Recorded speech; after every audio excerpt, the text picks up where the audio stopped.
a Carmen en su presencia y en esta conferencia, que creo que, creo que les va a interesar muchísimo. Muy interesante.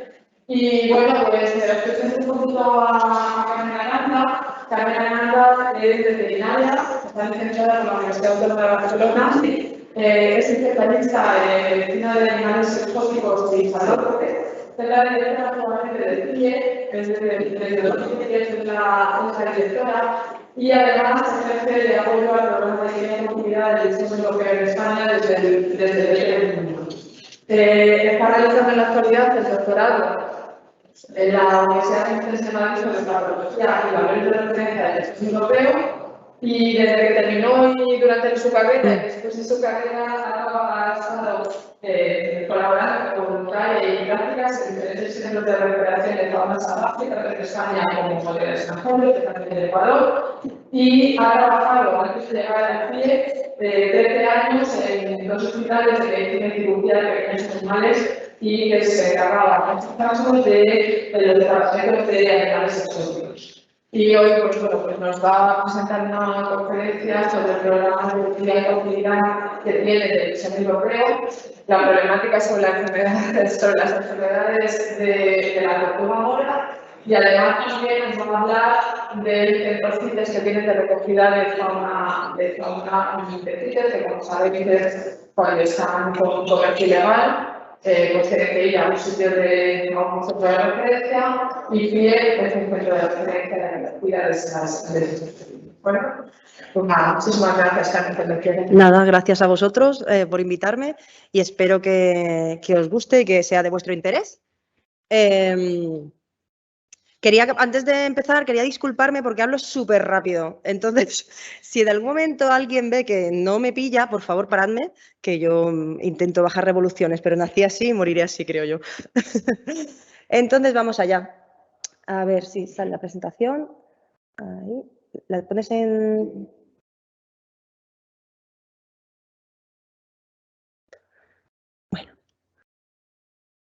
Bueno, FIEP, por si no lo conocéis, FIEP es la Fundación para la Investigación en Etología y Biodiversidad. Nosotros la sede está en Casarrubios del Monte, en Toledo, o sea que realmente estamos cerca, lo que pasa es que no nos conoce mucha gente. Hace 10 años que estamos pululando por el mundo.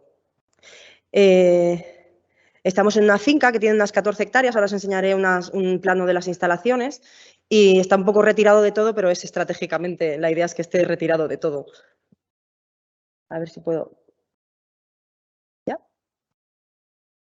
No.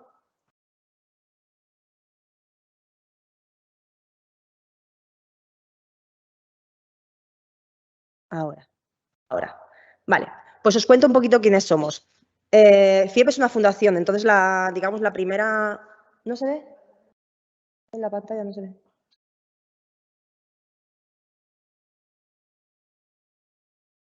Os voy contando.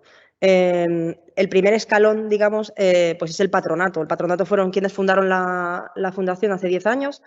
Y a partir de aquí está todo el equipo, que somos los que estamos en el día a día en la fundación. El patronato se encarga digamos, de las gestiones así, de lo que es la fundación en sí, pero no de los proyectos del día a día. A ver si conseguimos. Sí, paso yo, pero es porque se ve aquí en pequeñito. Ahora. Vale, ya paso yo. Vale, pues somos un equipo técnico multidisciplinar, eso quiere decir que vemos veterinarios, hay biólogos, hay graduados en ciencias experimentales, hay un poco ahí un pupurrí, que creo que es lo que tiene más gracia. Un equipo de mantenimiento, que ahora os contaré por qué, pero es esencial en las instalaciones que tenemos. Si no hubiera un equipo de mantenimiento sería imposible hacer las funciones que hacemos.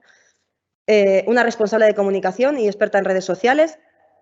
Investigadores externos que realizan sus proyectos en FIEP o que nos asesoran en los proyectos que realizamos nosotros. Alumnos en prácticas de diferentes grados y de institutos. Alumnos de TFG y TFM que vienen solo a desarrollar allí sus trabajos, incluso de tesis doctorales.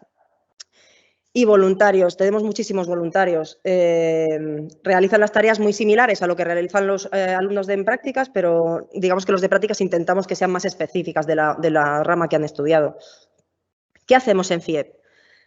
Vale, pues como os contaba, somos una fundación sin ánimo de lucro. Se fundó en el 2012 y a partir de ahí nació con una idea que ha ido derivando a todo lo que hacemos ahora, que son muchísimas cosas, ya veréis. Por una parte está lo que os comentaba Beatriz, el Centro de Rescate CITES, que ahora os hablaré en más detalle, pero fue realmente la primera función que cumplió FIEP. Luego está el Centro de Cría y Estudio en Cautividad del Visón Europeo. Realizamos proyectos de restauración ecológica, de momento, en la zona donde se ubica la finca, porque es una zona que está muy degradada por el hombre. Eran antiguas huertas y aquello se abandonó hace muchísimos años. Entonces nos dedicamos desde hace 4 años a intentar hacer reforestación, instalación de cajas nido, refugios y bueno, estamos en ello, pero la verdad es que llevamos como 20.000 árboles plantados en los últimos 2 años y de momento va aguantando, teniendo en cuenta lo difícil que es sobrevivir siendo un árbol en Casarrubios del Monte. El centro de cría de ardilla roja, este centro de cría en cautividad está iniciándose ahora, de hecho solo tenemos un ejemplar, porque la idea de este proyecto es poder repoblar los parques de ciertas zonas de Madrid y de Tres Cantos. Hemos empezado por ahí, porque hasta que no consigamos criar ardillas, de momento hemos empezado un poco a lo pequeño y ya es bastante grande la idea. Y la idea es utilizar solo animales que sean irrecuperables, animales que vienen de haber pasado por un centro de recuperación, que ya no se pueden liberar al medio por diferentes, normalmente es porque están troquelados, porque están acostumbrados al hombre y no sirven para liberarse, pero sí que pueden servir para un programa de cría y queremos utilizar únicamente esos ejemplares. Entonces, por eso a día de hoy, desde agosto del año pasado, solo tenemos un ejemplar. Pero bueno, espero que no fallezca antes de conocer a su pareja.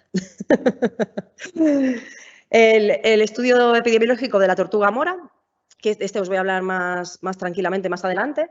SmartFIEP engloba una serie de proyectos que llevamos a cabo para aplicar la tecnología en la conservación de la naturaleza.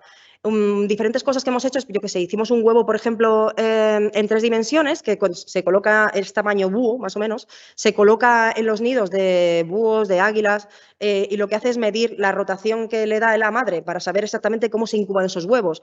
Se mira la temperatura del nido, la calidad del aire.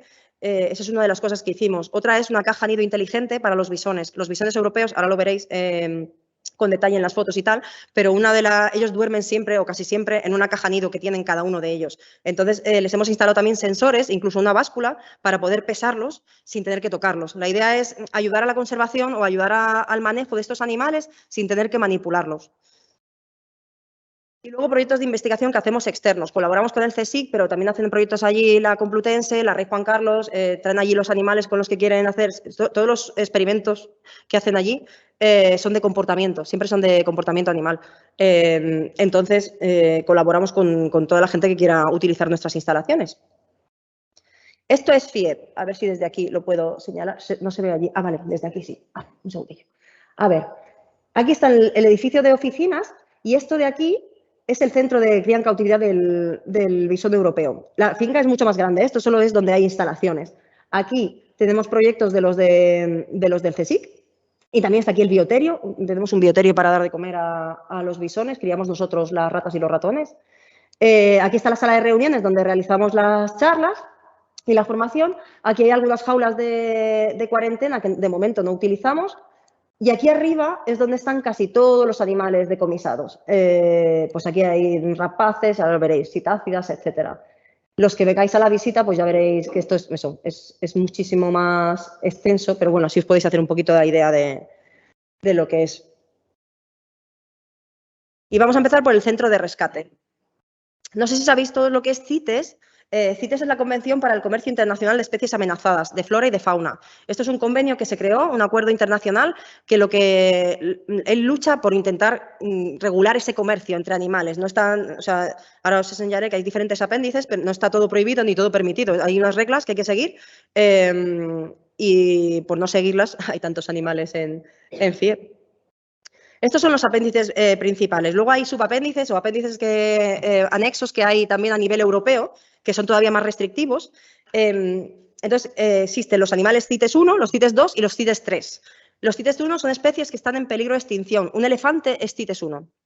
Se autoriza el comercio, que increíblemente se autoriza, pero solo bajo ciertas circunstancias muy, muy especiales. El CITES 2 son especies que no se encuentran necesariamente en peligro de extinción, pero que sí que hay que controlar el comercio para intentar que no haya un problema en el sitio de origen. Muchísimos guacamayos, casi todos los primates son CITES 2. Y CITES 3 son especies que están protegidas en al menos un país. Con que un país decida que esa especie tienen que controlar el comercio para que no se extinga o para que no haya un declive en las poblaciones, ya es CITES 3. El centro de FIEP. Bueno, no sé si sabéis algo, si habéis, bueno, en el día a día, si tenéis mucho contacto con lo que es el tráfico ilegal de especies, al menos creo que hay poca información para todo lo que se mueve. El tráfico ilegal de especies es el tercer negocio ilícito más rentable del mundo. En los últimos 15 años, como os he puesto ahí, se han realizado 164.000 incautaciones. Una incautación no quiere decir que se haya cogido un animal, quiere decir que ese día se realizó una operación en la que se capturaron, en la que se cogieron animales de un infractor, ¿vale? Animales o plantas, estamos hablando. Eso quiere decir que, por ejemplo, nosotros en el 2017 recibimos una incautación de 200 y pico reptiles, ¿vale? Pero ese mismo día se capturaron, bueno, se cogieron 750 y algo. Lo que pasa es que a FIEP solo llegaron 200 y algo. Pues eso es una incautación. O sea, estamos hablando de miles y miles y miles de ejemplares al día. Debido a eso se creó la necesidad de que hubiera un centro que acogiera estos animales, porque lo que estaba pasando, o lo que pasa todavía a día de hoy, porque el espacio no es infinito, es que cuando se decomisa un animal muchas veces queda con el propietario eternamente. O sea, ese propietario sabe que lo tiene de forma ilegal, sabe que no puede venderlo, sabe que no puede criar con él, pero no hay dónde dejarle. Entonces lo tiene ilegal, digamos, en su casa, con su acta de decomiso, y si algún día se lo pueden llevar a algún sitio, se lo llevan, y si no, vive ahí con su dueño como si no hubiera pasado nada. Entonces, esto era un problema y por eso FIEP, como tiene las instalaciones que tiene, decidimos esto. Las instalaciones que os he enseñado, se me ha olvidado comentároslo, eso ya estaba hecho cuando FIEP compró esa finca. Era una antigua fábrica, no, es que es como una fábrica, granja de citácidas, de loros. Ahí se criaban loros y se vendían a toda Europa. Se llamaba Europarros, no sé si os suena, pero de hecho tiene parte de la finca que no pertenece ahora a FIEP porque se segregó y se separó, tiene hasta un hangar para venir con aviones a buscar los loros. O sea, que era un súper negocio. Con lo cual tenemos muchísimas instalaciones que eran específicas para aves que no se están utilizando de momento porque se va llenando poquito a poco. Precisamente por eso estamos especializados en grandes incautaciones. Por ejemplo, la semana que viene participaremos en una incautación en la que recibiremos bastantes animales y vienen todos el mismo día. Y eso nos lo podemos permitir gracias al espacio que tenemos. Y luego en el 2018 se creó el Plan de Acción contra el Tráfico Ilegal de Especies, lo creó el Ministerio, y a partir de ahí se están haciendo nuevas actuaciones para que la lucha sea más intensa y para que sea más eficaz, porque realmente es un problema bastante difícil de erradicar. Toca muchísimos puntos, hay muchísima gente implicada, la cadena es muy larga y cuesta bastante gestionar todo esto a nivel burocrático. Entonces, ¿qué es lo que hace FIEP? Pues nuestro centro de rescate tiene como dos objetivos. Por una parte, ser centro de rescate, es implicarnos en las incautaciones y poder recibir los animales, pero también somos centro de acogida, porque muchos de esos animales se quedan ahí ya para siempre. Hay gente que piensa que mientras haya centros de rescate que no pasa nada porque ya se soluciona el problema, ¿no? Ya vienen los animales, ya están en algún sitio, no se mueren de hambre, efectivamente, pero eso no es una solución, realmente no deja de ser un parche tener un centro de rescate. ¿Qué pasa con estos animales cuando sale la sentencia? La sentencia, pensar que pueden tardar 10 años, 8 años, o sea, son súper largas. O sea, nosotros la última incautación que tenemos así grande, que fue esta que os comentaba de reptiles, que fue de 2017, todavía no ha salido una primera sentencia y estamos en el 22. Muchos ejemplares mueren en el camino porque se hacen mayores, porque tienen problemas, porque muchos ya vienen con problemas. Entonces, bueno, es bastante complicado. Pero una vez que sale la sentencia, los animales que están, ¿qué destinos tienen? Pues una cosa que puede pasar, que pasa un 0,01% de las veces, es que hay que devolvérselo al propietario porque realmente estaba de forma legal y él puede demostrar que sí, que tenía papeles, que no sé qué. Es muy raro. Solo nos ha pasado una vez con un guacamayo. O sea que es muy, muy raro. Otra posible salida sería la repatriación. La repatriación existe teóricamente, pero a nivel práctico es muy, muy complicado. Devolver un animal a su país es muy difícil. Primero porque cuando llega a España, tú no sabes, generalmente no sabes ni de dónde viene. Ni siquiera del país a veces. Pero aunque encuentres el país, encontrar otra vez el sitio donde venía y que ese animal esté en condiciones de volver a ese mismo sitio cuando han pasado a lo mejor 5 años desde que salió de su país, pues es muy difícil. A nivel sanitario, a nivel de comportamiento de los animales, esos animales pasan muchísimo tiempo en cautividad y es muy complicado. Eso suponiendo que sean de origen salvaje. Luego están los nacidos en cautividad. De esos animales salvajes nacen ejemplares en cautividad y esos siguen siendo igual de ilegales que sus padres. Entonces, repatriar esos animales o llevarlos a un sitio donde los puedan atender es muy difícil. Eso tiene que ir ligado a un proyecto de conservación in situ, en el país donde viven. Y eso es muy difícil. Estamos en ello. Este año el Ministerio de Transición Ecológica se encarga de todas estas gestiones y estamos intentando empezar a mover eso, a ver si es verdad que puede ir saliendo gran volumen de estos animales, porque si no simplemente quedan almacenados para los restos. Otra opción es que se reubiquen, esta es la más habitual hasta el día de hoy, es que se reubiquen en otros centros, en otros núcleos zoológicos, en zoos, en centros de educación ambiental, que cumplan evidentemente una serie de requisitos, pero una vez que sale la sentencia se pueden reubicar ahí y la que más acaba pasando es que se queden en FIEP. Por los siglos de los siglos, vamos. Hay animales ahí que llevan muchos más años que yo. ¿Qué problemática tienen los centros de rescate en general y FIEP en particular? Por un lado, la poca anticipación. Nosotros normalmente nos enteramos de que va a venir un animal pues 2 o 3 días antes de que venga. Eso implica que sí que es verdad que tenemos, por ejemplo, instalaciones para aves que más o menos nos resulta fácil acogerlas, pero cuando son reptiles, que es el tráfico de especies últimamente, la verdad es que los últimos 4 o 5 años lo que más mueve son reptiles, lo sabréis todos, pero necesitan unas condiciones muy específicas de humedad, de temperatura, de tamaño, de si tiene que ser vertical el terrario, si tiene que ser horizontal, si tiene que tener acceso al exterior, si no, es muy difícil. Y muchas veces, pues, de ahí venía lo que os comentaba de la necesidad de un equipo de mantenimiento, porque es que es continuamente, estamos reformando instalaciones continuamente. Yo me he ido esta mañana, antes de venir aquí, he ido al taller a ver los terrarios que estaban haciendo. Ahí. Perdón. Luego, otra de los problemas que tenemos es eso lo que os comentaba, la burocracia. Si no fuera tan lento, seguramente el destino de estos animales sería más sencillo, porque muchas veces lo que limita el poderlos trasladar es precisamente el tiempo que han pasado en las instalaciones. Eso si no mueren antes, claro.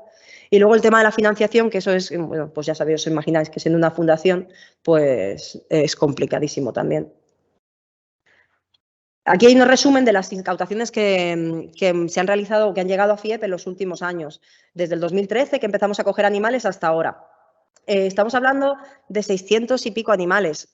Es una barbaridad. Pensar que ahora actualmente tenemos, creo que son 320 y algo, porque muchos de estos os han trasladado o han muerto, pero han pasado por allí 600 y pico ejemplares que ha habido que adecuarles el espacio e intentar mantenerlos lo mejor posible, claro. Entre ellos, lo último que hemos tenido así ha sido los primates, que ahora tenemos 2 titís también. Aquí esta incautación, por ejemplo, es de hace un par de años, y aquí lo que hicimos fue, nosotros colaboramos en la parte de in situ, digamos, en la parte de ir a analizar esos ejemplares, ayudar a coger muestras de esos ejemplares en el lugar de origen, en la casa del criador. Ayudamos en el traslado y luego a reubicarlos en FIEP. No sé si veis este animalito, cómo llegó. A día de hoy tiene bastante más plumas, pero está un poco mejor que este, pero no mucho mejor. Estos animales vivían en una nave a oscuras con una plantación de marihuana debajo.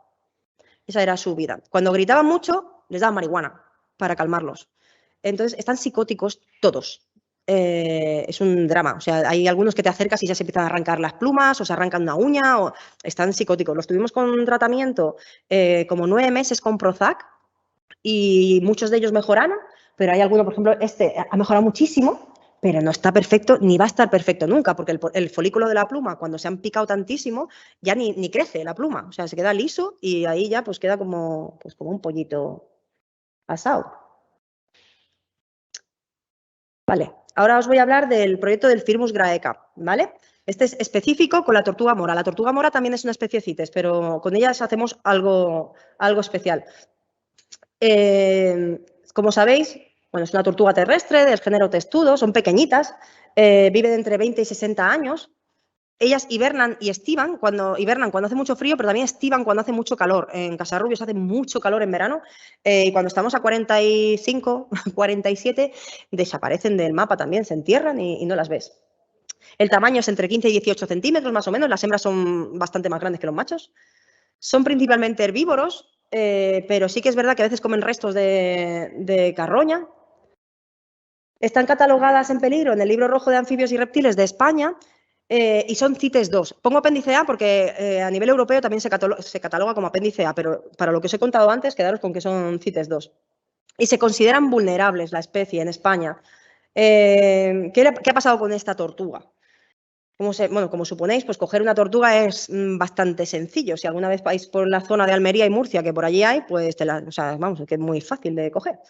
Entonces, pues en los años del 70 pues era súper típico que la gente cogiera estos animales como mascotas y se las llevaban a casa, hasta el punto que realmente disminuyó muchísimo la población. Y entonces empezaron a importar animales, se prohibió en España y se empezaron a importar animales desde Marruecos y de Túnez, hasta el punto de que hay un pupurri de subespecies que a día de hoy no se sabe ni lo que son, muchas de ellas. Muchas desarrollaron una rinitis provocada por herpes virus, eso hacía todavía que murieran más animales. Y bueno, fue un desastre. Esto fue históricamente. Os he puesto aquí un par de noticias porque uno de los animales que más se incautan a día de hoy por el Seprona son precisamente las tortugas moras, porque sigue habiendo muchísimas. La gente ya no coge tantas, pero siguen criando en cautividad de los ejemplares que cogieron hace muchos años. Como viven tanto, para que veáis aquí, por ejemplo, bueno, pues eso, que de la cantidad de animales que se incautan, la gran mayoría son tortugas. ¿Qué es lo que sucede ahora? Extinguirse se extinguen por lo que os comentaba, por el tema del mascotismo y porque el hábitat, igual que en el resto de especies que se extinguen, pues el problema es la degradación de ese hábitat, ¿no? Pero ¿qué pasó en España? Que en el 2015 se prohibió la tenencia de estos animales. Entonces, ¿la gente qué hizo? Pues como todo el mundo que más o menos se enteró de esto, lo que decidió fue abandonarlas en los centros de recuperación o en cualquier centro de fauna para quitarse el problema de encima. ¿Qué pasó? Que se vio que a raíz de tener tantísimos animales en los diferentes centros, se observó que realmente morían por una enfermedad, una rinitis, una sal. Pero no se sabía nada más, solo se sabía que una vez que se cogían, que la gente las llevaba a los centros, cuando había muchas, se morían. Bueno, cuando había muchas, cuando llegaban a los centros, después se morían. Entonces, por eso se prohibió liberarlas. Estos animales, una vez que entran a un centro de recuperación, sea el que sea, no se pueden liberar. Se tienen que quedar en cautividad para los restos. Esto es la distribución de la tortuga mora en España. Quedan unas poblaciones en Murcia y Almería, perdón, aquí, en Murcia y Almería, una pequeñita en Doñana y luego en Mallorca.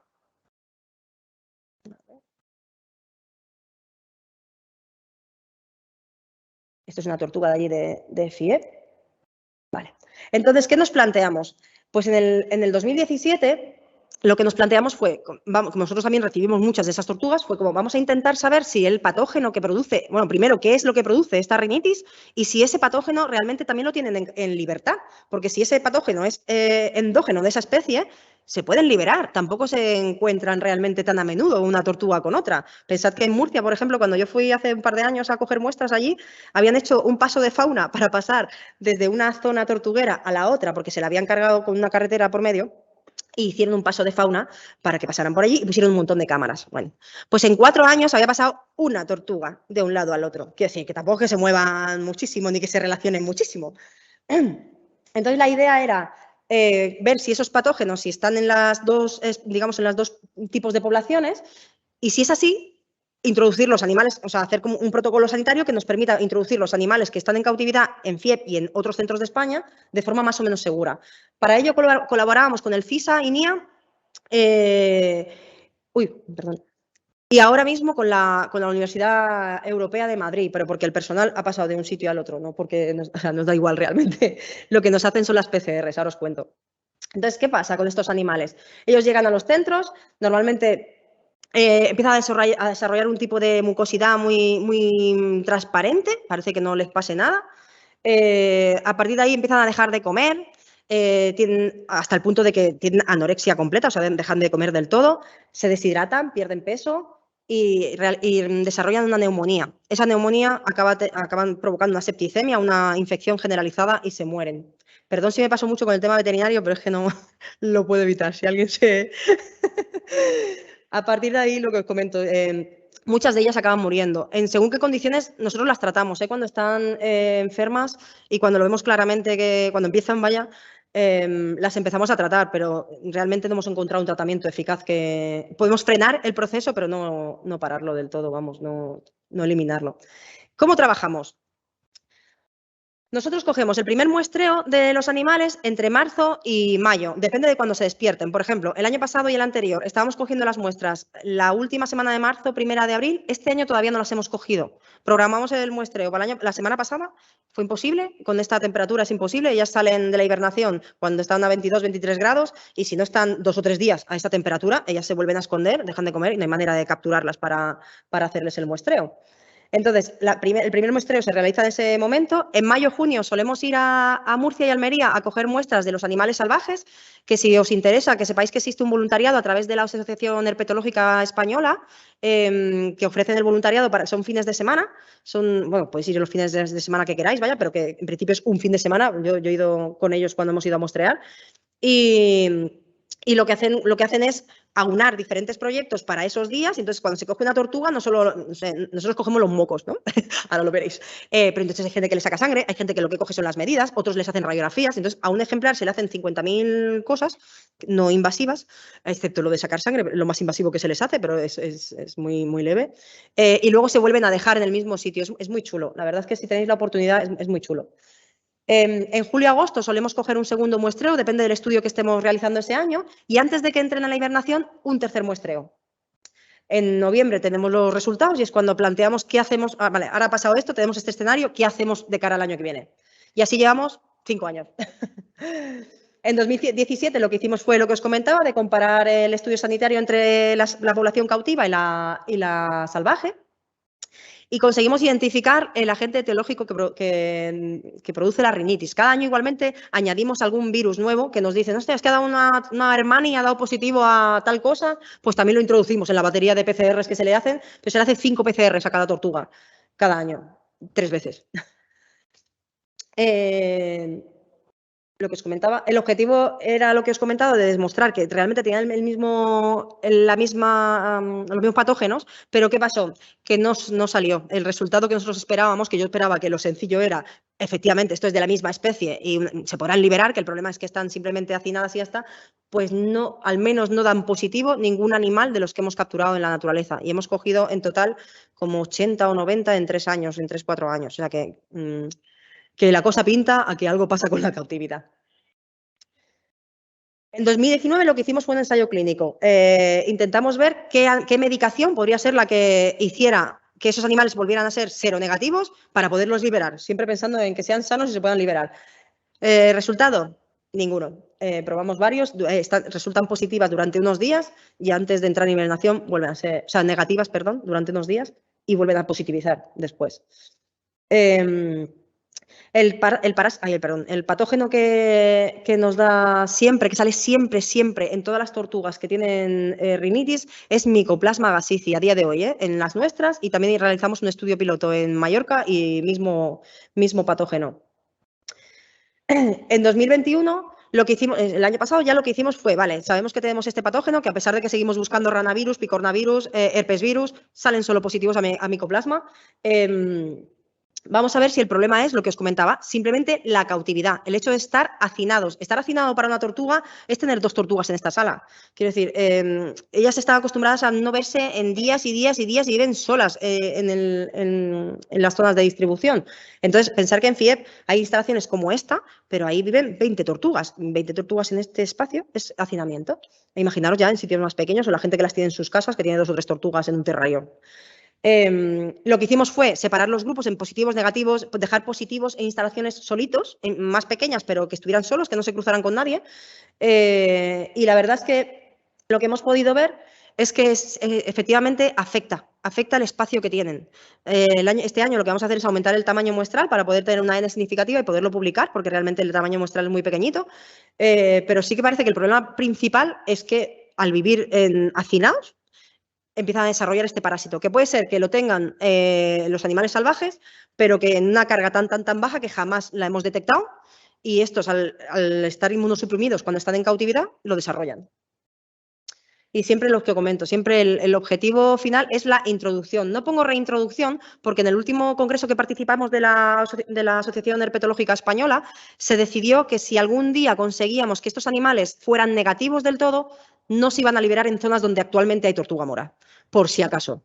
Porque sí que es verdad que la idea es hacer un protocolo muy completo, pero cada año hay un patógeno nuevo que habría que mirar porque parece que una tortuga que murió hace 10 años le hemos mirado tal y salió positivo. Entonces, bueno, pues la idea para intentar proteger a los especímenes que quedan salvajes en sus zonas de distribución es crear una población fuera de esa. Entonces, mi idea, o la idea de FIEP, que estamos ahí un poco intentando, es que si lo conseguimos, que parece que cada día estamos un poquito más cerca, es crear alguna población, por ejemplo, en Albacete, que es una zona que está entre Murcia y Almería, pertenece a Castilla-La Mancha, que nosotros tenemos ya un poco más influencia en esa zona, y a ver si pudiéramos crear ahí alguna población. Entonces sería, por eso es introducción, no reintroducción.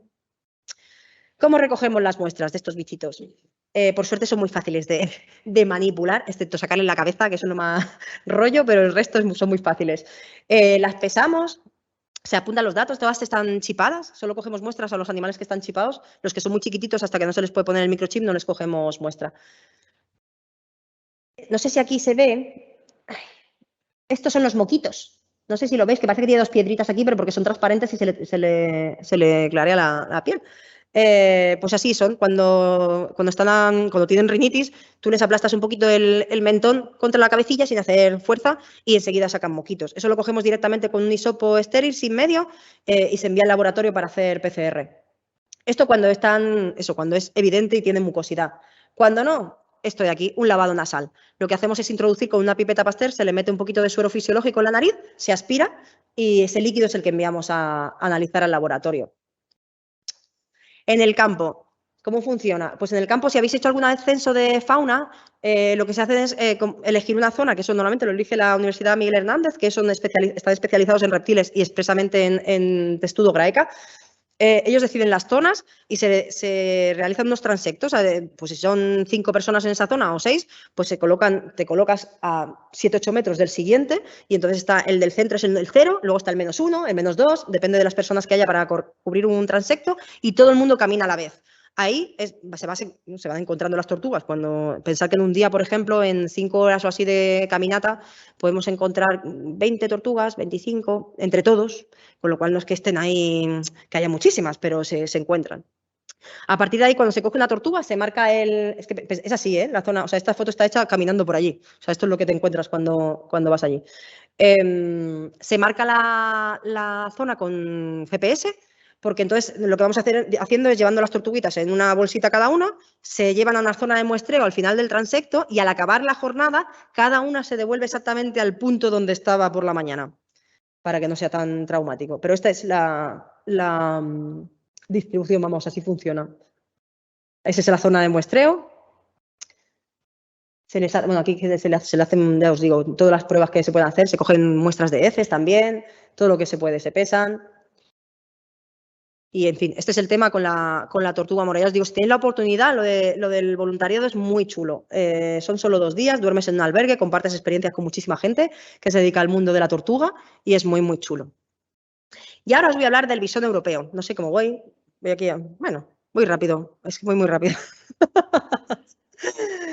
El bisón europeo. No sé si todo el mundo sabe lo que es un bisón. Yo he tenido alumnos en prácticas que cuando llegan a FIEP y ven los bisones a través de las ventanillas me dicen, uy, qué pequeño es esto, si pensaba que era como una vaca. Y no, eso es un bisonte europeo. Entonces, eso es un bisón. Es igual que un hurón, pero color chocolate, pero el tamaño es muy parecido. Son carnívoros, son mustélidos semiacuáticos. Tienen hasta ¿veis ahí las membranas interdigitales que nadan súper bien, pescan súper bien. Si no están criados en cautividad, ahora os cuento. Tienen esa mancha característica en el morro, ahora os enseñaré la diferencia con un bisón americano, pero es o sea, si tienen mancha arriba y abajo es europeo. Y se alimentan de pequeños roedores, de crustáceos, a día de hoy muchísimo de cangrejo americano, es lo que encuentran. Y bueno, pongo pequeñas aves porque nosotros, por ejemplo, sí que les damos codornices vivas y se las comen bien, vamos, cazan perfectamente, pero yo creo que también porque está limitado el espacio. Quiero decir que la naturaleza se supone que comen alguna ave pequeñita, pero tampoco es que sea muy habitual. Y lo de los conejos lo introducimos porque se creía hasta hace un par de años que no comían conejos, pero dos de los animales que se liberaron de FIEP en el 2019, sí, 2019, hace más de 2 años, en los restos de heces se encontraron partes de conejo, con lo cual también son capaces de cazar conejos. Es una especie que son nocturnos estos animales, entonces es muy difícil, o sea, os cuento cosas que parece que no tengamos ni idea de los bisones, pues que es un poco así. Es muy difícil estudiar estos animales porque son muy tímidos, solo se mueven por la noche, son solitarios, entonces estudiarlos es muy, muy complicado. Saber, tener valores fisiológicos de esta especie o de comportamiento en la naturaleza muchas veces es por semejanza a otras especies más que por lo que se sabe de ellos en sí. La esperanza de vida en libertad es bastante baja, es entre 2 y 4 años, ahora os explicaré las causas de mortalidad, y en cautividad entre 8 y 10.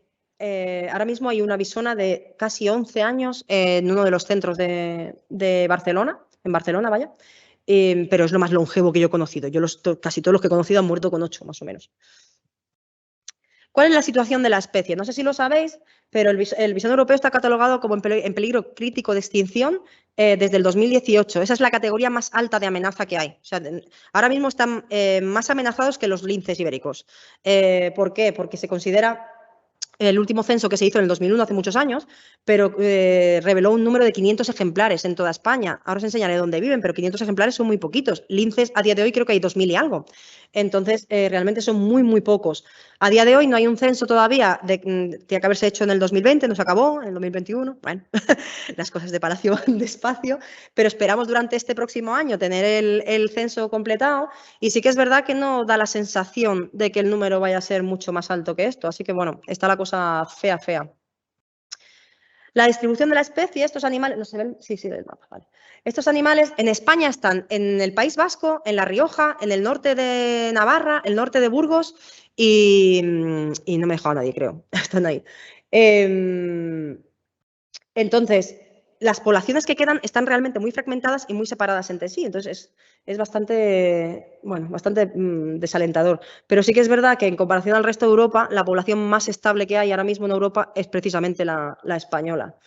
En el resto de Europa y en Francia, ya veis aquí que la zona esta que está conectada supuestamente con la española, pero de momento no hay evidencias de paso de un lado a otro.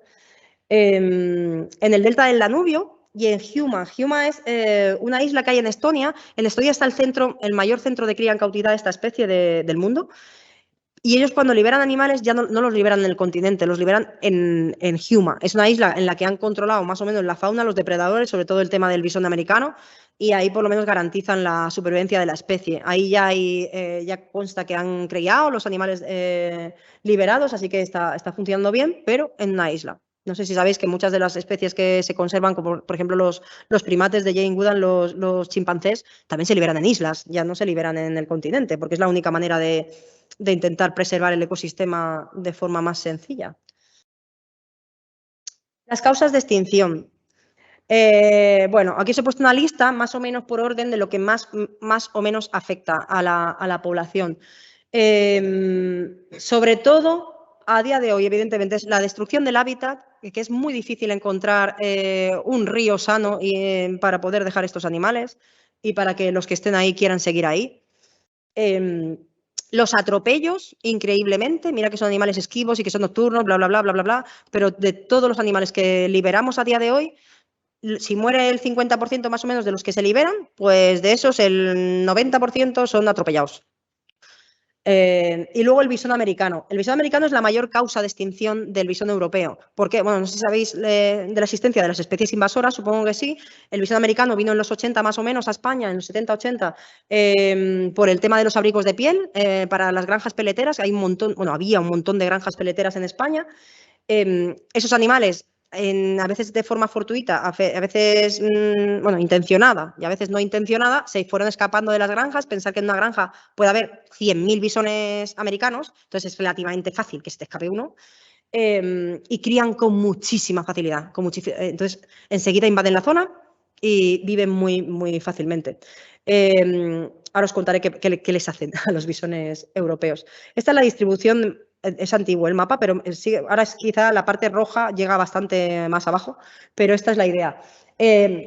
La parte verde es donde hay bisón europeo, la parte roja donde hay bisón americano y la parte amarilla donde había presencia de los dos aunque esta zona de aquí ahora sería más diferenciada, la parte verde de la roja, porque hubo un live que acabó el año pasado, que se dedicó durante 4 años a limpiar 400 kilómetros del Ebro de visón americano, para poder liberar ahí visón europeo. Entonces aquí hay un dibujillo de ambos. Como veis, el visón americano solo tiene la mancha cuando la tiene, solo la tiene en el mentón, no la tiene en la parte de arriba del morrito. Bueno, es lo que os he puesto ahí. El visón americano es menos territorial. ¿Qué quiere decir? Pues que le da igual compartir el espacio con más gente. El visón europeo es más exquisito. Aparte de que tiene que tener un agua impoluta, que al visón americano le da un poco igual, por eso se consideran biomarcadores los visones europeos, porque realmente el agua tiene que estar muy limpia para que quieran vivir ahí. Los americanos les da un poco igual. De hecho, les da igual vivir al lado del agua que en medio de la tierra, vamos, en Madrid y por ahí, por los parques, que están por todas partes. Son mucho menos selectivos con la alimentación, eso también los hace más resistentes en el medio. Y son mucho más grandes. Un visón americano macho puede pesar 2 kilos 200, 2 kilos 300, es que es el doble de un visón europeo macho grande, porque los más grandes que hemos tenido nosotros pues pesaban 1 kilo 200 o así, o sea que es que son inmensos. Y las hembras igual, las hembras pesan 1 kilo 300, kilo 400. Nosotros tenemos hembras en FIEB de 450 gramos y son así, no están flacas, es que son chiquititas. Crían muchísimo mejor, lo que os comentaba, ellos tienen dos ventajas. Una, que la implantación es diferida, las hembras pueden copular y pueden mantener el esperma hasta 11 días antes de decidir quedarse embarazadas, o sea que si la vida es dura, se esperan.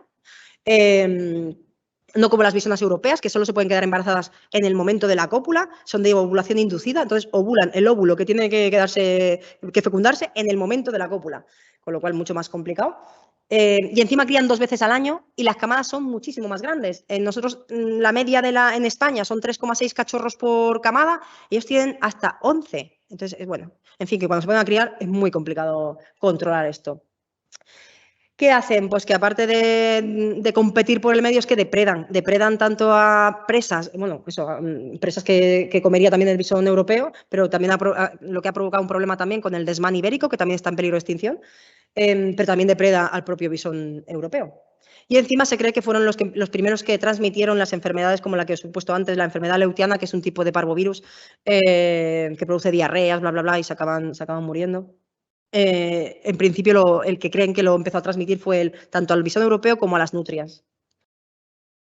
Vale, entonces, a raíz de toda esta problemática se decidió hacer conservación ex situ de la especie. ¿Eso qué quiere decir? La conservación hay in situ, ex situ, supongo que todos lo sabéis.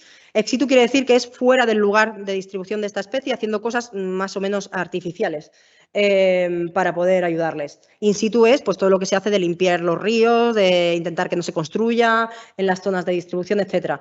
Pero en FIEB nos dedicamos a la parte ex situ. Entonces, el primer centro de cría en cautividad que se creó en España fue en Lleida, en Pont de Suert, en el 2004. Ellos siguen siendo con FIEB ahora los 2 centros más grandes de España y solo hay 4 en total. Hay Pont de Suert, que tiene como 20, ahora tienen 22 ejemplares, creo. Nosotros, que también tenemos 22. Uno que hay en Álava pequeñito, que tiene 5 ejemplares. Y el de Barcelona, que os comentaba, que está esa señora tan mayor, esa viejita, que tienen 5 ejemplares también. Y eso es todo lo que hay en España en cautividad ahora mismo. Se está creando un centro público en La Rioja, que en principio tiene que empezar a funcionar en la temporada de cría siguiente, pero de momento está en obras. Y a partir de ahí, otra de las cosas que se hizo fue crear un banco genético en el INIA, por si acaso.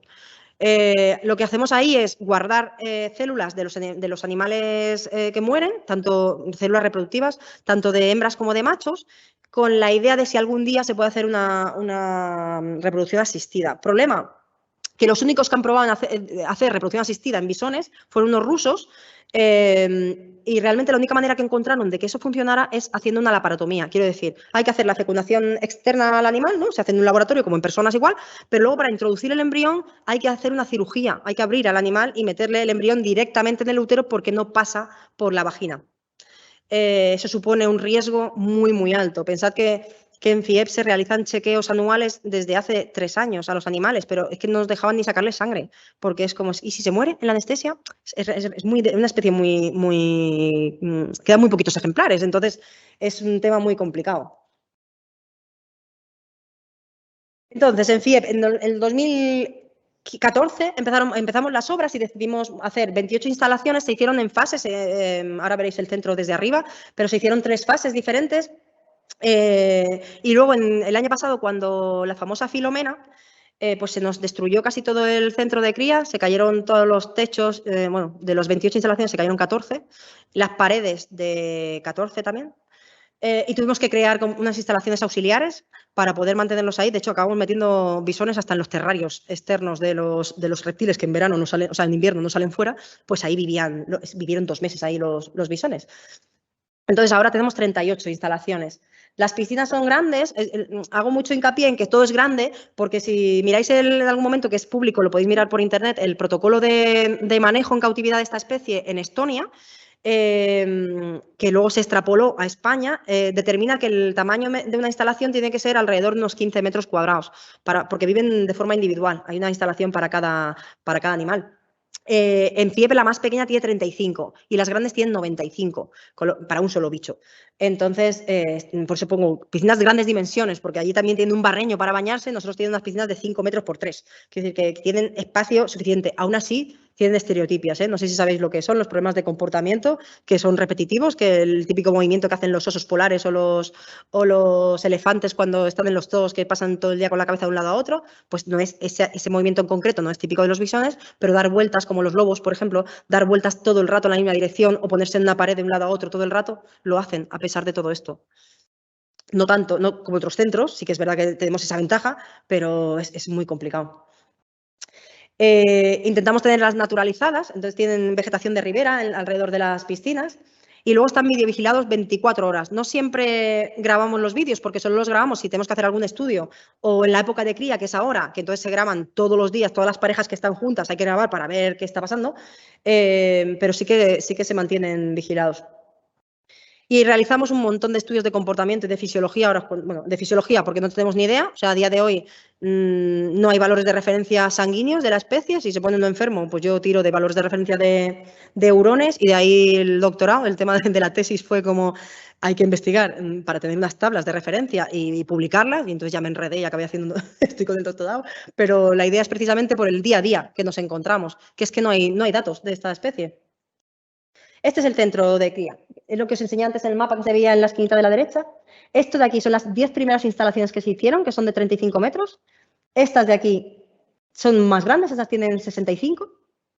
Y estas de aquí tienen entre 85 y 95. Intentamos que sean sostenibles, van todas con placas solares y tal. Y entonces la piscina aquí creo que no se ve muy bien, pero como un tercio de la instalación es piscina, menos estas que solo tienen el trocito este de aquí, que es de 1 metro y algo por 5.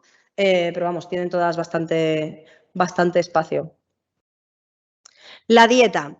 Os voy a hablar un poquito de lo que es el día a día con los bisones y cuando acabemos la parte del centro os pondré un vídeo para que veáis cómo es el día a día allí, porque como algunos no podréis ir. Les damos codorniz viva y muerta. La idea siempre es intentar que esos ejemplares sean liberables.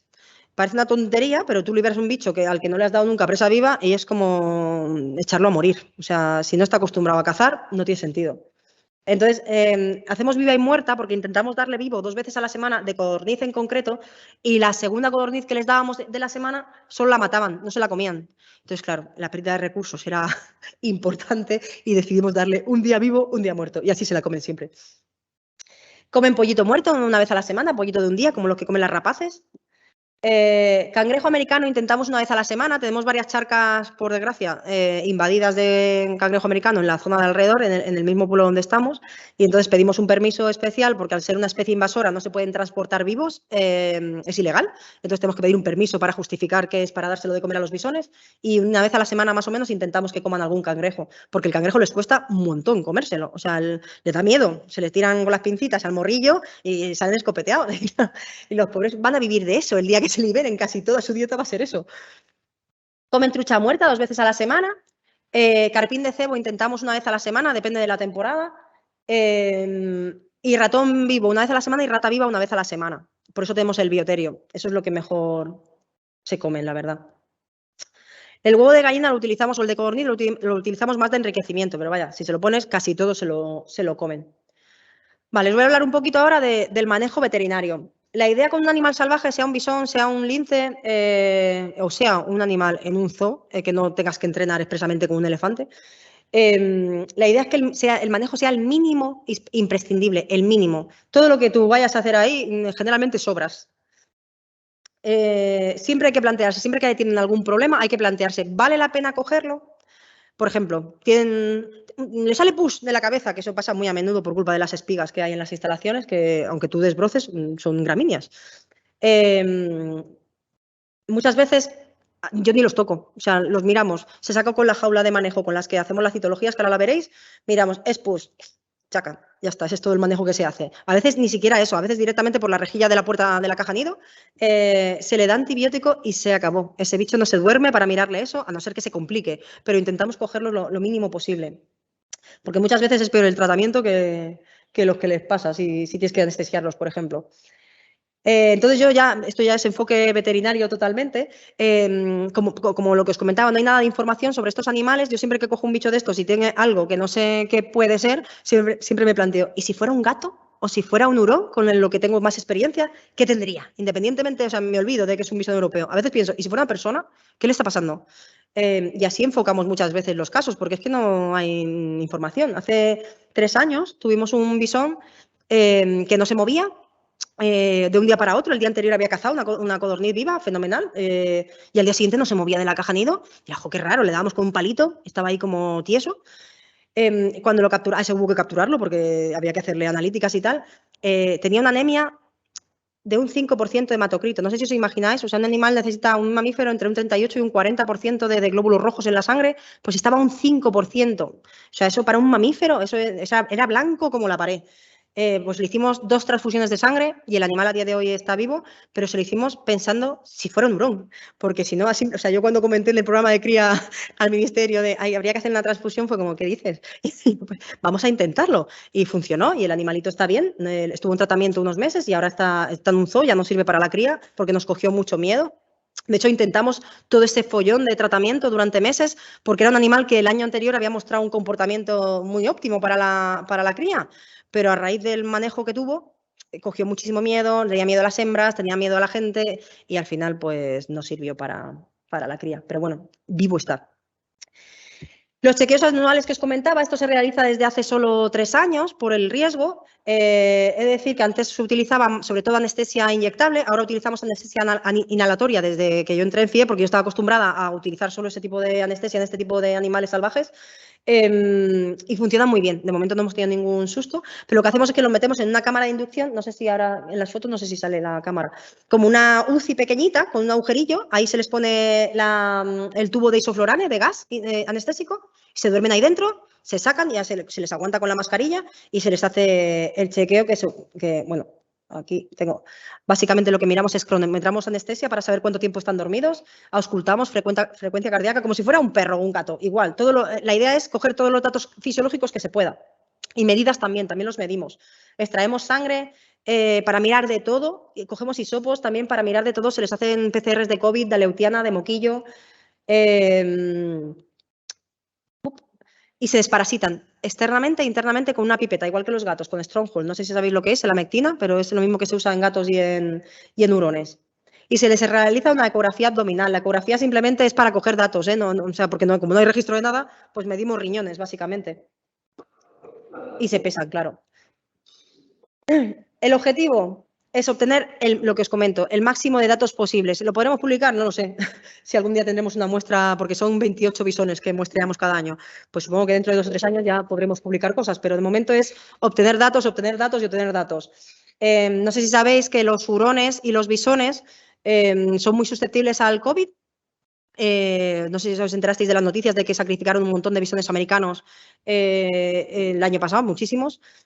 Con bisones europeos no hemos tenido todavía ese problema, pero sí que es verdad que desde antes de que nos confinaran en el 14 de marzo de hace 2 años, yo cerré el centro de cría. O sea, ahí no volvió a entrar nadie, echamos a los pobres voluntarios, echamos a los alumnos de prácticas de FIEP, nos quedamos ahí como una población cerrada de 5 personas, 4 personas éramos, y hemos mantenido muchísimos protocolos de bioseguridad para que no se acercara nadie a esos animales. También es verdad que no viven como los bisones americanos. O sea, os estoy contando que un bisón, el que tiene menos espacio, tiene 35 metros. Los bisones americanos viven 4 o 5 en una jaula de medio metro cuadrado, más o menos. Entonces, es mucho más difícil el contagio, pero sí que es una especie susceptible e intentamos cuidarlos mucho, mucho, mucho para que no les pase nunca nada. Entonces, la mascarilla, por ejemplo, la FFP2, pues esta va a ser para los restos en el centro. Esto es, bueno, esto ya os digo, es rollo veterinario, para que se viera de dónde extraemos la sangre. La sangre no se saca de la yugular, que sería como se hace en otros animales. En este caso se saca de la cava craneal, que es esto de aquí, lo que estoy haciendo aquí. Que entonces sale más limpia, sale más cantidad y no se estropea tan fácil. Aquí es realizando el chequeo. Esto era antes del COVID, por eso voy sin mascarilla. Y ahí ya pesándolo. Ahí está tostado todavía, ¿eh? Lo que pasa que parece que está muerto, pobre, pero está dormido. ¿Cómo funciona el ciclo reproductivo de estos animales? Estos animales solo entran en celo una vez al año, que es esta época de ahora. Entran en madurez sexual con 9 meses más o menos. O sea, los machos y las hembras que van a criar este año, bueno, las hembras que van a criar este año, ahora os contaré por qué, nacieron el año pasado entre mayo y agosto. Y este año ya van a tener bebés. Son poliéstricas estacionales, eso quiere decir que solo entran en celo una vez al año en la estación de la primavera, pero pueden tener hasta 3 celos en la misma época. Ellas tienen un celo, si no quedan embarazadas, a los 15 días más o menos tienen un segundo celo y algunas tienen un tercer celo. La ovulación es inducida por la cópula y la gestación dura entre 40 y 42 días, es muy poquito tiempo, la verdad.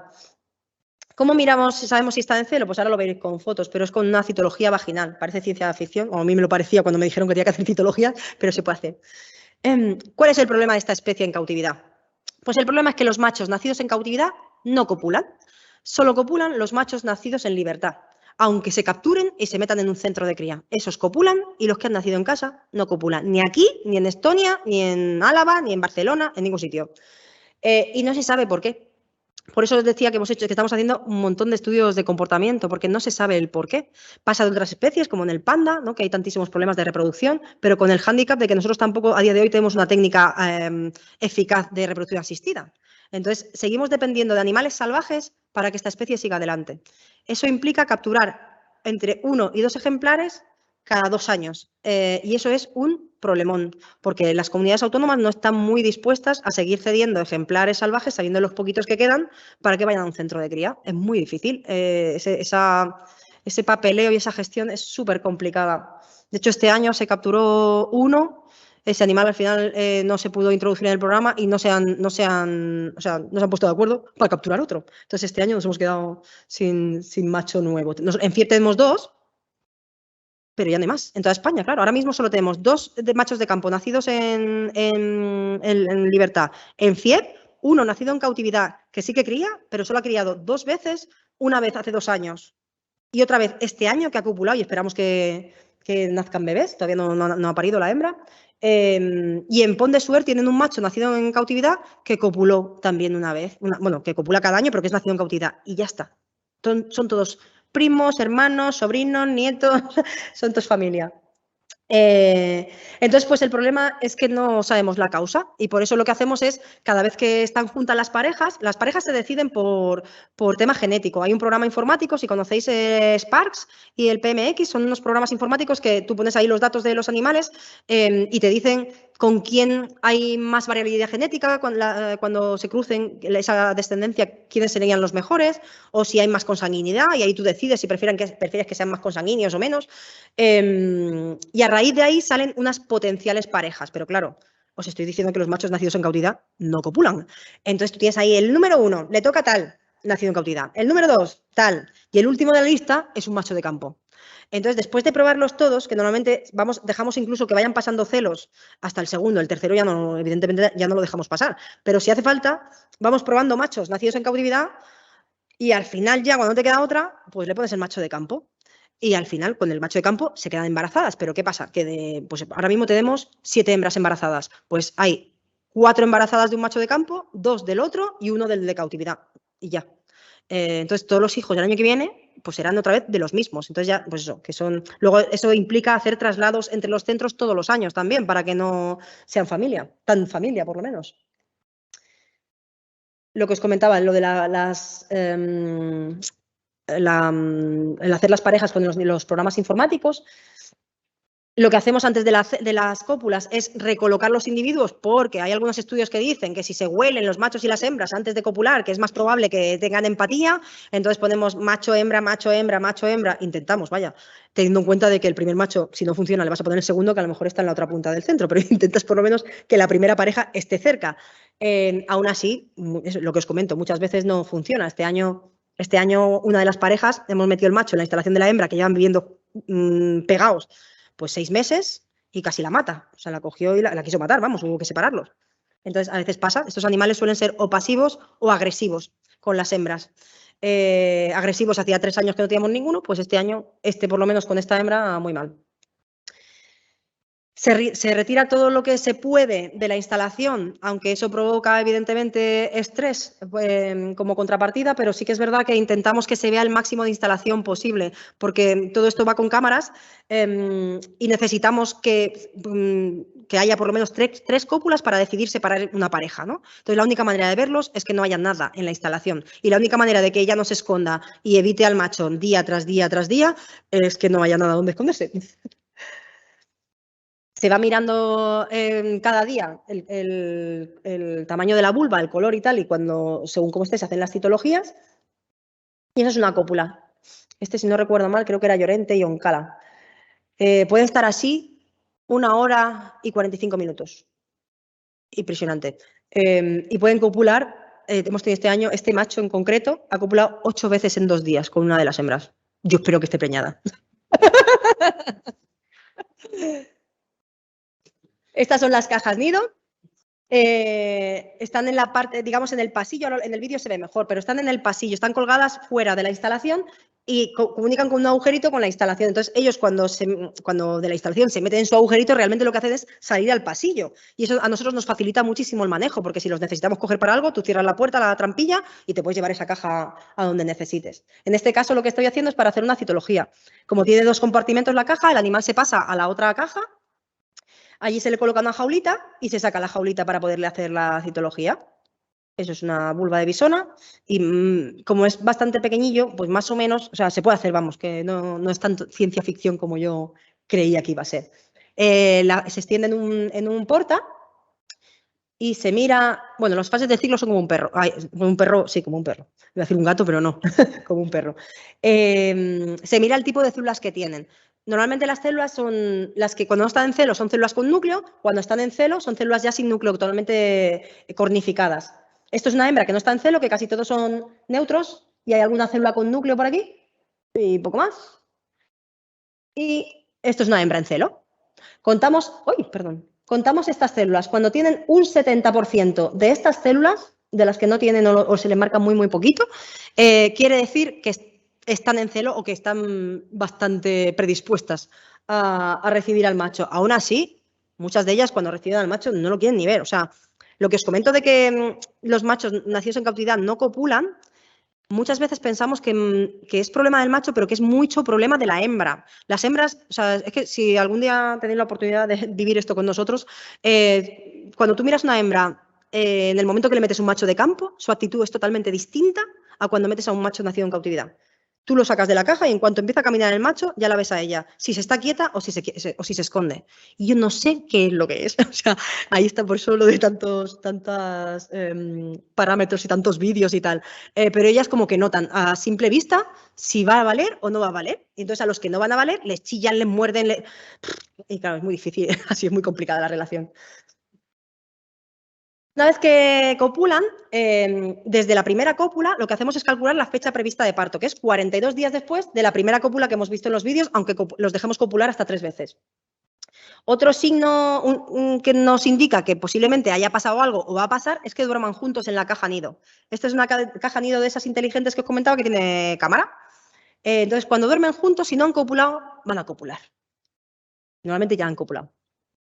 A partir de ahí se calcula se calcula la dieta de gestación. La dieta de gestación es para todas las hembras igual. La que cambia luego es la de lactancia.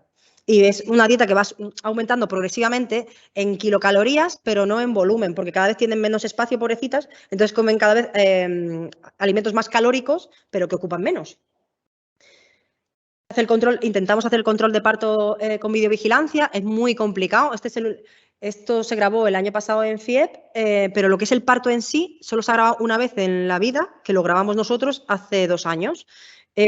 Porque la cámara está justo encima del hueco de la caja nido. Entonces suelen poner mogollón de heno y pongan la cámara arriba, en un lado, da igual, o sea, acaban tapándolo todo, hacen como una bola y es imposible ver ahí, pero conseguimos ver un parto. Se calcula luego la dieta de lactancia para 3,6 crías, porque es la media española. Una vez que hacemos el primer chequeo, que es a los 15 días, que son así, con 15 días, son para comérselos con patata.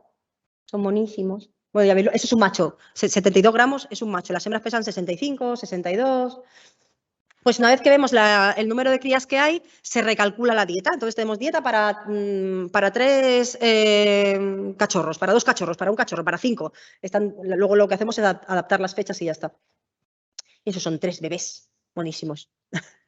Esta es la dieta de lactancia, por ejemplo, de Lillet de hace 2 años, para 4 crías. A partir de ahí va aumentando progresivamente las kilocalorías, pero llega un momento que empezamos a separar los animales. Una de las cosas que estamos haciendo, históricamente lo que dice el protocolo es que a los 87 días hay que separar a todos los hijos de la camada y viven ya de forma individual.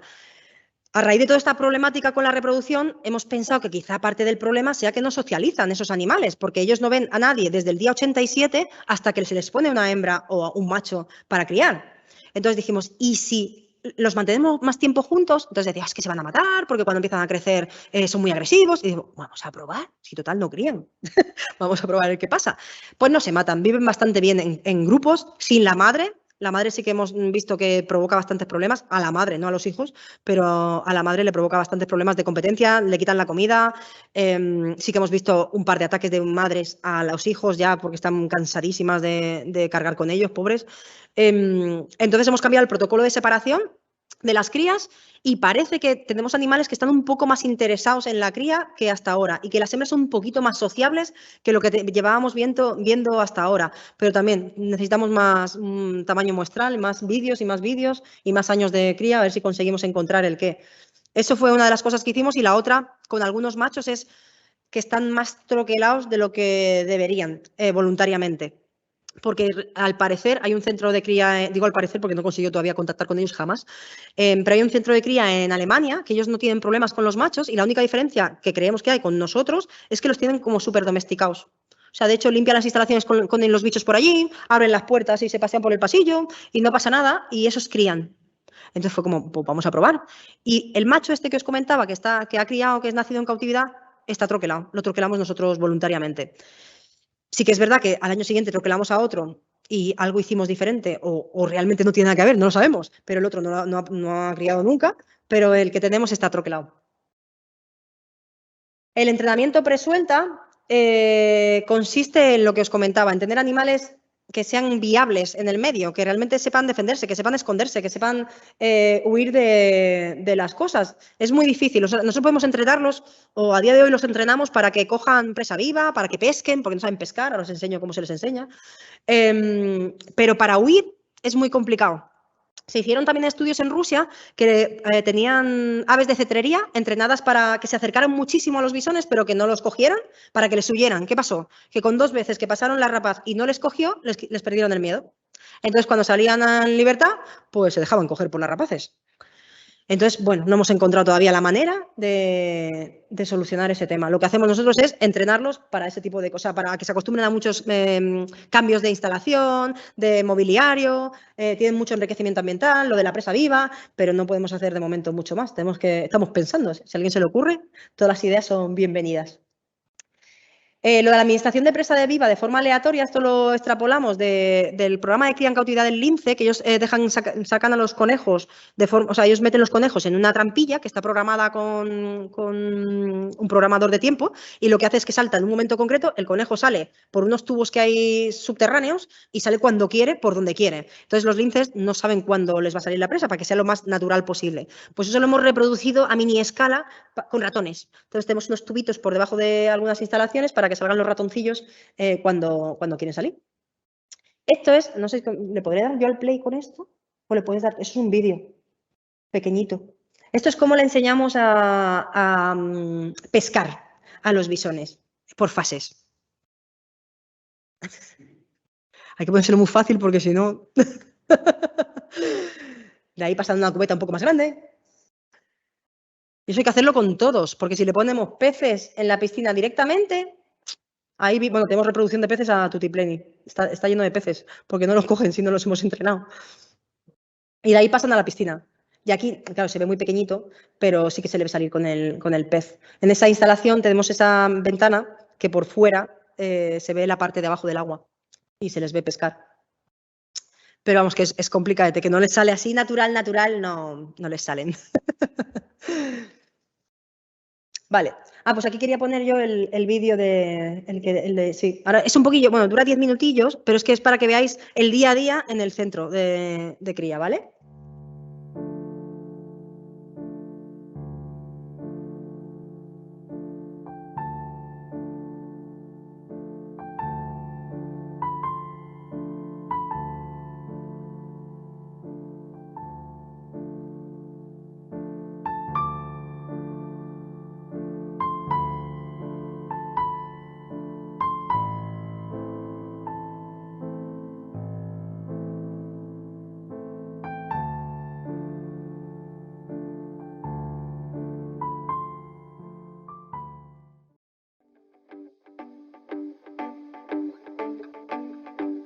El bisón europeo es un pequeño mamífero de hábitos semiacuáticos que recorre riberas y orillas en busca de pequeñas presas, tanto en tierra como en agua. Su alimentación es estrictamente carnívora y generalista, consumiendo peces, micromamíferos, cangrejos, anfibios, aves y otros invertebrados. Su presencia en los ríos pasa desapercibida, ya que es solitario y nocturno. Sin embargo, su situación es realmente crítica. El bisón europeo es uno de los mamíferos más amenazados del planeta. Actualmente se considera que en nuestro país quedan menos de 500 ejemplares, lo que llevó a la especie a ser catalogada como en peligro crítico de extinción en 2018. El Centro de Cría y Estudio de Bisón Europeo surge en 2012 como una necesidad del Plan Nacional de Conservación del Bisón Europeo de crear nuevas instalaciones para mantener el stock cautivo, es decir, para hacer la cría en cautividad del bisón. En ese momento se crearon 10 instalaciones en una primera fase que se tardaron en construir un año y en 2014 es cuando llegaron los primeros bisones al centro. El centro de cría ahora mismo consta de 28 instalaciones que se han construido a lo largo de 3 fases distintas, fase 1, fase 2 y fase 3. Las instalaciones tienen desde 35 metros cuadrados hasta 100 en función de las necesidades y en función del uso que se les va a dar, si es para madres gestantes, si es para crías, para machos que viven solos. Y todas las instalaciones cuentan con una piscina que simula una zona de ribera porque estos animales son semiacuáticos. Y vegetación, bueno, están naturalizadas para que se parezcan a su ecosistema habitual.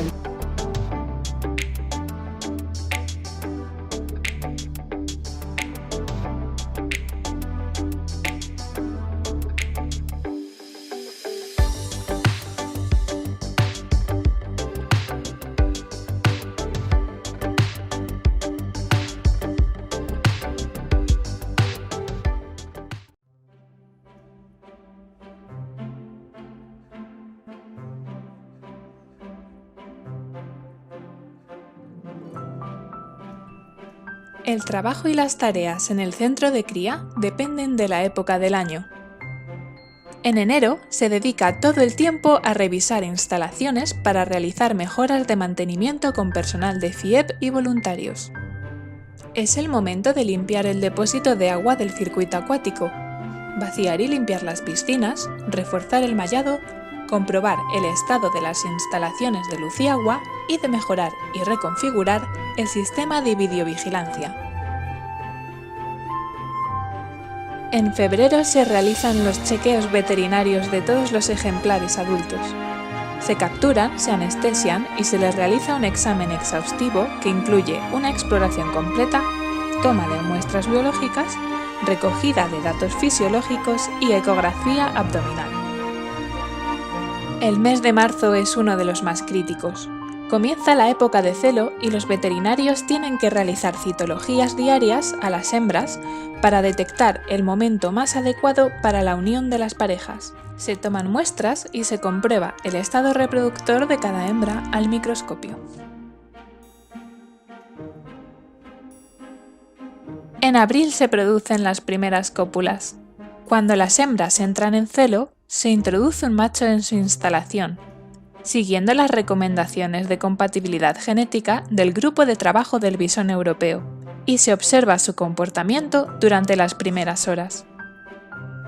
Si las interacciones son positivas, los técnicos se retiran a la zona de videovigilancia donde se revisan las cámaras durante las 24 horas, para comprobar tanto si hay o no cópulas, como el momento exacto en el que se producen, y así determinar la fecha prevista de parto.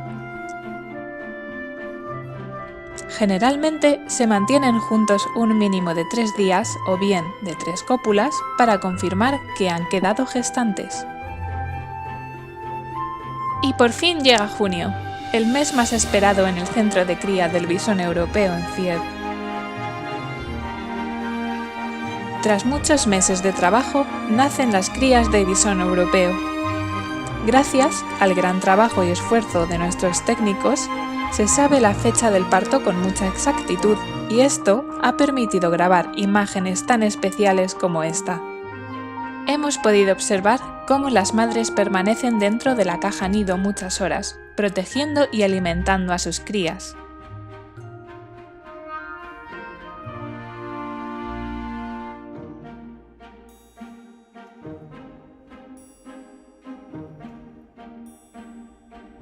A los 15 y a los 30 días, se llevan a cabo los chequeos veterinarios de las crías nacidas la presente temporada. Los veterinarios comprueban su estado, el sexo y se les coloca un microchip subcutáneo. Es el momento ideal para recoger muestras biológicas para los diferentes estudios científicos que se realizan en la fundación.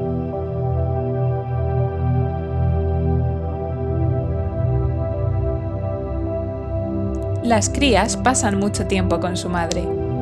Aprenden a nadar, a relacionarse y a cazar.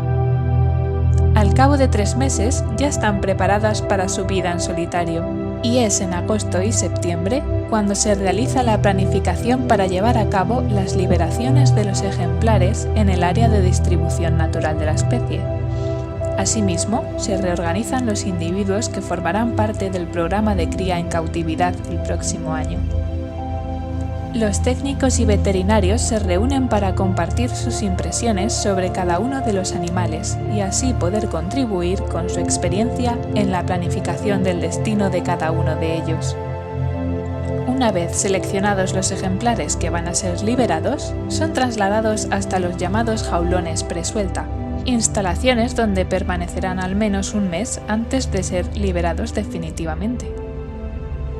Al final, la cría en cautividad es una estrategia de conservación cuando una especie está ya cerca de la extinción, cuando ya está en peligro crítico, y el objetivo de un centro de cría es generar individuos susceptibles de ser liberados al medio y sobrevivir. Es decir, nuestra función realmente es conseguir un stock cautivo suficiente y a partir de ahí criar y liberar animales que lo que van a hacer es reforzar las poblaciones libres para aumentar las poblaciones actuales de visón europeo.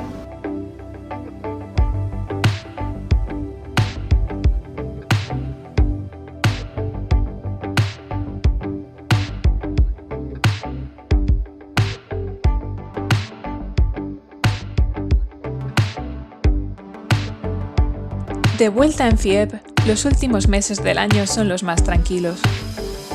Tras las liberaciones, se revisan y limpian las instalaciones vacías, se desinfectan perfectamente y se hace un control de las cámaras de videovigilancia. En ese momento se separan los hermanos que aún permanecen juntos, para poder ubicar a los ejemplares de forma individual definitivamente. Es tiempo también de hacer más hincapié en el programa de enriquecimiento ambiental.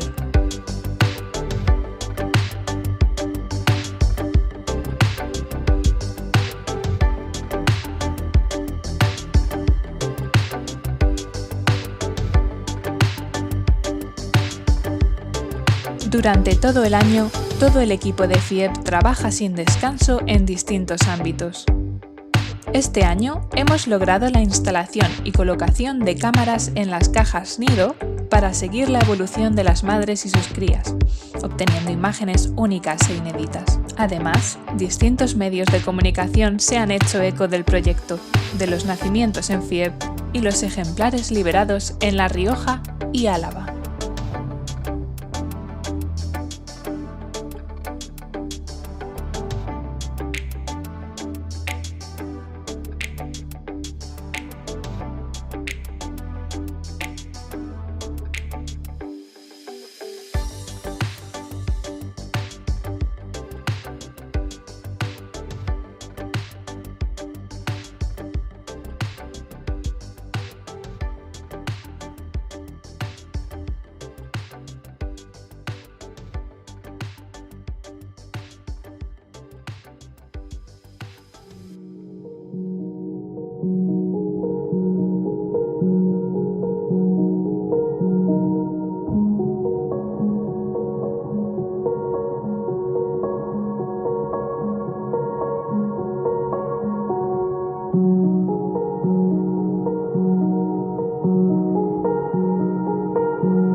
Entonces, contaros un poquito que en los últimos 3 años se han liberado 51 bisón, 25 en Álava y 26 en La Rioja. Estos son los datos que nos pasa el Ministerio, porque ya os digo que no es nuestro trabajo, pero para que sepáis un poco cómo se cierra el ciclo.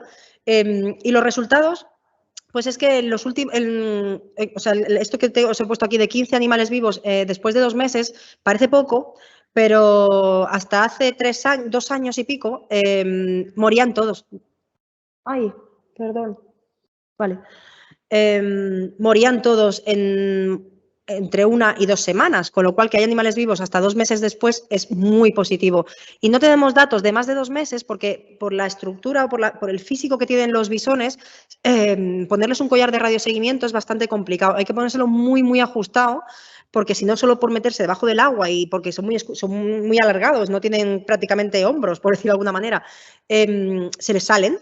Entonces hay que ponérselo muy, muy ajustados. ¿Y qué pasa? Que a partir de noviembre ganan muchísimo peso esos animales, ganan hasta un 30% de su peso. Con lo cual, si no se les quita el collar o no se les cae solo, hay que capturarlos y quitárselo, porque no se pueden estrangular con el propio collar. Igual que los linces, hay muchísima información de ellos porque mantienen el collar toda la vida, pues con los bisones solo tenemos 2 meses de información, por eso lo del 30,6%, 2 meses después. Las causas de mortalidad, lo que os he comentado, atropellos y depredaciones. Incluso, y es un poco, o sea, es gracioso, entre comillas, que uno de los atropellos, pobre, fue un bisón que murió atropellado por un tren de Bilbao, a no recuerdo dónde, un domingo. Que qué mala suerte. Quiero decir, ¿cuántos trenes saldrán de ahí en ese momento? Pues lo atropelló un tren. Entonces, bueno, son un poco complicados, pobres. Otra de las... Esto lo que os he comentado era un refuerzo poblacional. Esto se hizo en la cuenca del Ebro, en esos kilómetros que se limpiaron gracias al LIFE de bisón americano. Luego se hizo con la colonización asistida. Esto vino dado porque, debido a la poca variabilidad genética que tenemos, hace 3 años se hizo un intercambio de 3 ejemplares con la población de Estonia y se crió con esos animales. Y las crías y los que vinieron de Estonia y tal, se liberaron el año pasado en Aragón. Pues fueron 22 ejemplares en total y hasta hace muy poquito seguían vivos la mitad.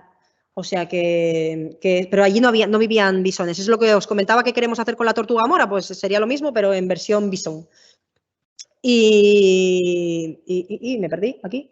Vale.